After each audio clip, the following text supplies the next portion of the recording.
মানে চুরি করছি না ঠিক আছে, কিন্তু চুরি ঠেকানোর যোগ্যতাটা অর্জন করতে না পারাটা কিন্তু আমাদের একটা ফেইলিয়ার। এখানে অলি ভাই আছেন, মানে মানে বর্ষিয়ান রাজনৈতিক ব্যক্তিত্ব, উনি এটা আরও ভালো বলতে পারবেন। নির্বাচিত হয়েছেন, হেরেছেন, সবগুলোর অভিজ্ঞতা আছে। আমি সার্জিস, আমরা তো বয়সে অনেক তরুণ, জীবনে প্রথম নির্বাচন করলাম আর কি এই জায়গা থেকে।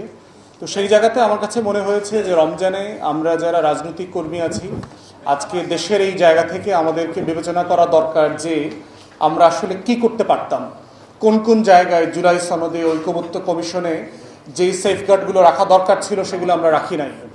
কারণ ইবলিসের ব্যাপারে, শয়তানের ব্যাপারে আল্লাহ তাআলা কিন্তু দুইটা জিনিস বলেছেন, দুইটা অ্যাডজেক্টিভের কথা বলেছেন।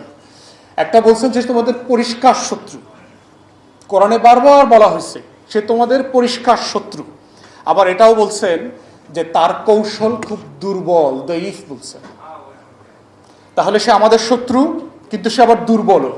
তাহলে প্রশ্ন হচ্ছে রাষ্ট্র সাপেক্ষে আজকে লাআল্লাকুম তাত্তাকুন, রাজনৈতিক কর্মী হিসাবে আমার জন্য যেটা জরুরি সেটা হচ্ছে আগামী দিনের রাজনীতিতে আমার পরিষ্কার শত্রুদের কৌশলগুলো ভেদ করে একটা নতুন বাংলাদেশপন্থী রাজনীতি বিনির্মাণের সেই লড়াইটা চালিয়ে যাওয়া। রাজনৈতিক কর্মী যেমন আমরা প্রায়ই ইলেকশন ইঞ্জিনিয়ারিং এর কথা বলছি, কিন্তু ইঞ্জিনিয়ারিং ঠেকাইতে পারাটাও কিন্তু রাজনৈতিক কর্মী হিসাবে আমাদের যোগ্যতা ছিল, যে যোগ্যতাটা আমরা অ্যাচিভ করতে পারিনি।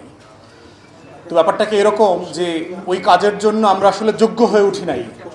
অন্তর্বর্তীকালীন সরকার কি ভুলগুলো করেছে, যেই ভুলগুলোর জন্য আজকে আমাদেরকে আবার খেসারত দেওয়ার কথা চিন্তা করতে হচ্ছে, আজকে আবার মাঠে নামার কথা চিন্তা করা লাগতেছে। কেন জুলাই আন্দোলনের লোকদের প্রোটেকশন নিয়ে, নিরাপত্তা নিয়ে আজকে 2 বছর পরে একটা নির্বাচিত সরকারের কাছে এইটার আলোচনা তুলতে হচ্ছে, যারা এই জুলাইয়ের সবচেয়ে বড় বেনিফিশিয়ারি।